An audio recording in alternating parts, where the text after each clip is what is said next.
Hello happy दही चिउरा असार 15 अर्थात् धान दिवस पनि भनिन्छ आज। मैले चाहिँ यसरी नै ठिक पारेर अब चाहिँ मैले देखाउँछु है त मैले कसरी मनाउँदैछु भने।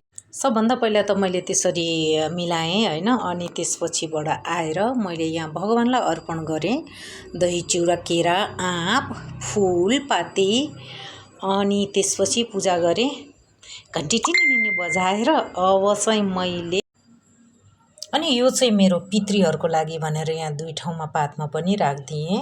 उहाँहरूलाई पनि दिनुपर्छ नि त, हामीले जे खायो त्यही होइन। यो त चाडपर्व भनेर मैले चाहिँ बुझ्छु। हजुरहरू कसरी बुझ्नुहुन्छ? त्यसपछि चाहिँ हेर्नु है त, म आफू बच्चाहरू उठेको पनि छैन, म आफू नै दही चिउरा खान्छु। थोरै राख्छु, बिहान बिहानै धेरै त खान सकिँदैन। यहाँ छ है मेरो। अनि दही धेरै त खान सकिँदैन। त्यसपछि अलिकति बिरी त हो होइन। अनि यो आँप पनि गुलियो खानु हुँदैन नि त, मलाई थोरै लिन्छु आँप। त्यसपछि थोरै केरा, चिनी मैले खान्न, थोरै भन्नाले केरा त मनपर्छ फेरि यति। त्यसपछि चाहिँ मैले खान्छु है त। अब हेर्नु होला है, यो दही चिउराको हाम्रो चाहिँ कस्तो चलन छ भने नि, मेरो मम्मीहरूले नि पहिल्यैदेखि गर्नुभएको। जहिले बिहान के पनि नखाइकन मुखमा दही चिउरा राख्नु र दही चिउराको टीका पनि लगाउनु भन्छन् होइन। अनि मैले चाहिँ यसरी दही चिउराको टीका लगाएँ।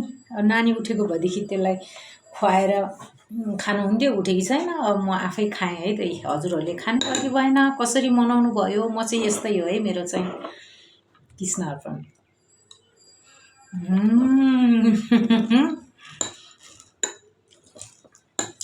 चिउरा चाहिँ मैले ढिक्कीमा कुटेको चिउरा रे के यो, यसरी ल्याएको थिएँ, त्यही खाँदैछु। ल हजुरहरू पनि राम्रोसँग दही चिउरा खानु होला।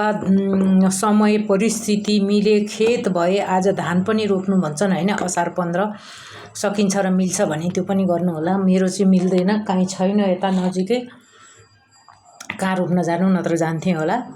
ल हस् त, थ्याङ्क यू। शुभ दिन सबैजनाको। ह्याप्पी दही चिउरा धान दिवस र दही चिउरा खाने दिन असार 15। Bye bye, take care.